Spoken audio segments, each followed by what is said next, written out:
Please, if you enjoy what we do and you want to sign up for our Patreon, go over to patreon.com/workingfanspodcast. For the month of December, we are giving out free 2-month subscriptions to our Patreon. The link of that will be in the description. If you're just watching us on YouTube, please hit that like button, hit that notification bell, hit that subscribe. We're not quite at John Cena's last match, but we are going to talk a little bit about John Cena because this Saturday night, it all comes to an end. It feels like the end of an era. And I think what makes it stand out is not a lot of wrestlers retire.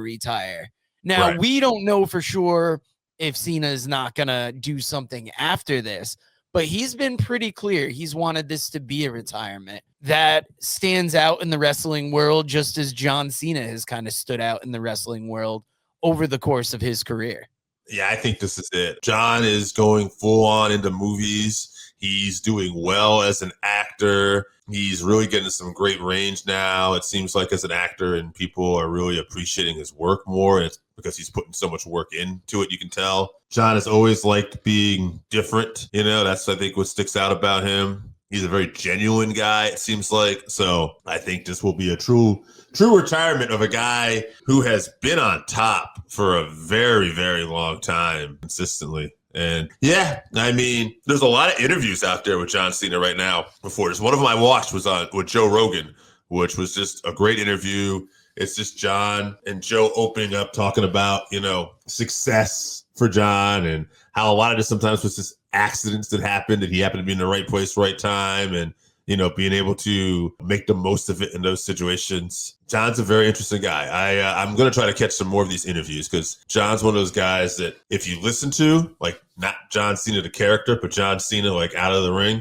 he just comes off like a guy that's like, I find him very motivating. He's the type of motivating person to listen to. So John, as a character, was not always my guy, because it just was one of those things that I got old. It got kind of stale for me after a while. I felt Vince was pushing him down our throats, I felt like he was trying to be like The Rock at times. That's what it felt like, But over a period of time, especially going back when John was doing that U.S. Championship Open Challenge, like, John really started to win me over. And John, throughout the years, really showed that, he could cut promos. And I have nothing but respect for John Cena. So, yeah, maybe before Peacock takes all their old stuff off the library, I'll go look up some old John Cena matches. Yeah, I missed a lot of John Cena because the majority of the time that he was on top, I wasn't watching. When I came back, it was kind of the tail end. Not the tail end, but like the latter years of him actually being on top and then getting to see him be this elder statesman. I got to see him live wrestle Kevin Owens, like right after Kevin Owens' debut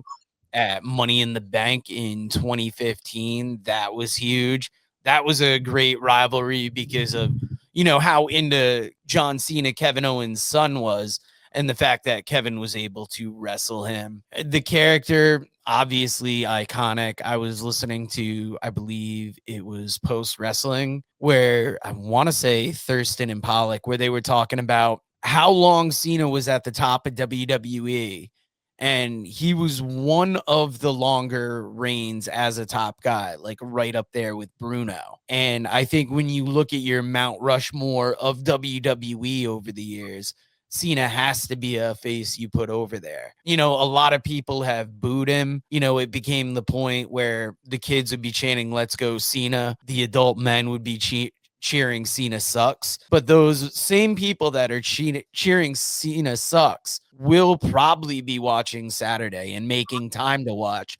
I can't wait to hear the numbers on, what viewership for this event possibly is. It'd be interesting just because the time period of it, just on Peacock, so much wrestling right now, the holidays. You'd think it's kind of in a tough spot, but it is John Cena, and it's John Cena's last match. So I'm very curious to see how this all plays out. Recommendations for John Cena last matches, I would check out anything to do with him and Edge, CM Punk, especially CM Punk in Money in the Bank. I want to say it's 2011, John Cena, CM Punk, Money in the Bank. Just look it up, you'll find it. And maybe some of those U.S. Open challenges. Go back and watch some of the ones he had on TV with Kevin Owens and Sami Zayn.